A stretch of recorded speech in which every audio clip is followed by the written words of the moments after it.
Presidentja e Kosovës Vjosa Osmani ka zhvilluar një bisedë me përfaqësuesen e lartë të Bashkimit Evropian Kaja Kallas për zhvillimet e fundit në Kosovë dhe rajon. Osmani u takua me Kallas në New York të Shteteve të Bashkuara, ku tha se i kërkoi asaj që Bashkimi Evropian të heqë masat ndëshkuese ndaj Kosovës.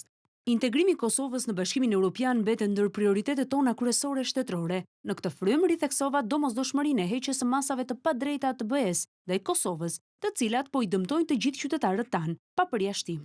Masat ndëshkuese u vendosën në vitin 2023 pas rritjes së tensioneve në veri të vendit dhe Bashkimi Evropian ka arsyetuar mbajtjen e tyre në fuqi, duke thënë se Kosova nuk po bën mjaftueshëm për shtensionimin e gjendjes në veriun e banuar me shumicë serbe. Kallas deklaroi në maj të këtij viti në vizitën e saj të parë në Kosovë si shefe e diplomacisë së bllokut se Bashkimi Evropian kishte filluar heqjen graduale të masave. Osmani udhtoi në Shtetet e Bashkuara gjatë kësaj jave, ku zhvilloi takime dhe me zyrtarë të tjerë në kuadër të Asamblesë së Përgjithshme të Kombeve të Bashkuara. Të mërkurën ajo konfirmoi se pati një bisedë dhe me sekretarin amerikan të shtetit Marco Rubio.